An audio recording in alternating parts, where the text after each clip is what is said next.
What's up geeks, and welcome to the channel. In the first video of this series, we are going to start with one of the simplest yet one of the most used design patterns out there, the Singleton pattern. The Singleton is a creational design pattern. This pattern ensures that only one instance of its kind exists and provides a single point of access to it from any other part of our application. As a real-world analogy, take the government of a country or its president. You see, a given country can have only one official government or one official president, regardless of the individuals who form this government or the person that is currently the president of this country. So the title, the government or the president of X, is a global identifier. It is a global point of access, used to represent or reference the president or the individuals in charge of this country. Singletons represent exactly the same idea. Just like global variables, they let you access your object from anywhere in your application. But on top of that, they encapsulate the attributes of this object in one single class, and guarantee that only one instance of this class will be available at any point in time. But why would anyone want to control how many instances a class has? Well, think of a database instance. Only one instance of a database is required and should be used by all the parts of our application. So instead of creating a new instance every time we need to query our database, we create a Singleton database instance and reuse this same instance every time we access our tables. By doing this, we didn't only guarantee a faster access and retrieval of the instance, but we also reduced the possibility of encountering an error or exception while creating these several instances. Now let's go ahead and try to implement the Singleton class together. The first thing we need to do is create a private static field inside our Singleton. This field will store the Singleton instance. Under this instance, you can go ahead and add the attributes of your Singleton class. In case of a database, these attributes can be the username and password needed to connect, for example, or anything else. Now, what we need to do is add a constructor to create an object based on this class. Make sure that the access level of this constructor is set to private. Inside this constructor, we can go ahead and initialize all the attributes of our object. In our case, we only have one, the data field. This constructor was made private because we only need access to it using a public static method created inside the Singleton class. Usually, this method is named getInstance to refer to the same single instance it returns. So, this method should return an instance of the Singleton class, the instance we declared at the beginning of our implementation. But how do we guarantee that the same instance is returned every single time? Well, the created instance is wrapped inside an if statement that checks if the static instance of our Singleton is null or not, and only if it is, we proceed by creating a new instance of it using our private constructor. However, if it isn't, we return the same instance already stored inside our Singleton class. Now, some of you may say that the code we wrote isn't robust enough, because if we were dealing with multi-threaded environments, nothing in this code prevents two threads from accessing this piece of code at the same time and return with two different instances of this same Singleton class. And to these people I say, you are right.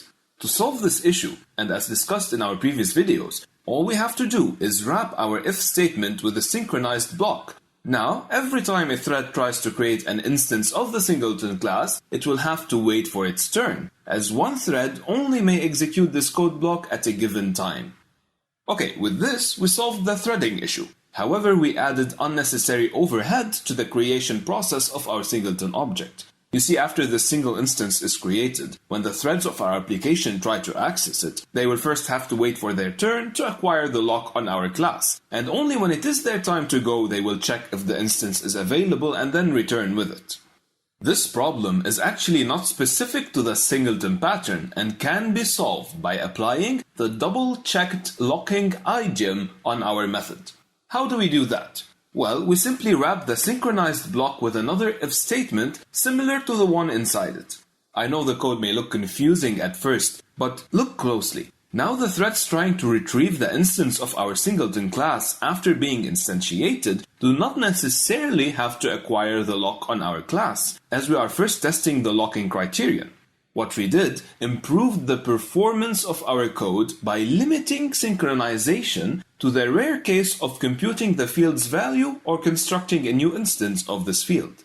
and by skipping synchronization during the common cases of retrieving an already created instance or value of this field. Okay, intuitively, this piece of code may seem like a complete and efficient solution to the multi-threading problem we were mentioning. However, it is still missing something. Consider we have two threads in our application trying to access this method, threads A and B. Now, thread A is the first to access the method and it notices that the instance of our singleton is not initialized. Therefore, it obtains the lock and begins to initialize the value. Now, due to the semantics of some programming languages, the code generated by the compiler is allowed to update the shared variable stored in the memory to reference a partially constructed object. So, before thread A finishes the whole initialization process, the shared variable, or the singleton in our case, can be immediately updated in the memory, and other threads of our application will consider it as initialized and use it. In our example, while this object is being constructed by thread A, thread B may try to retrieve it, and because of the first if statement we just added, thread B will not wait for thread A to finish the initialization and will use the instance referenced even if it is a partially constructed object, causing our application to crash. To avoid such scenarios, all we have to do is set the singleton instance we have to be volatile.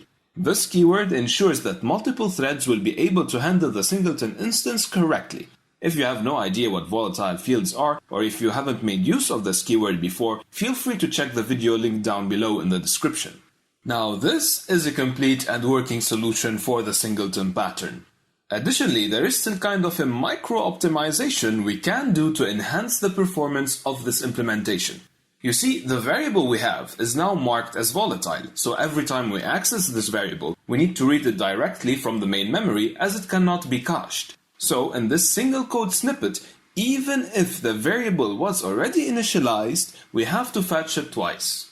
The first time in the if statement to check if it is null, and the second time in the return statement to return it to the user.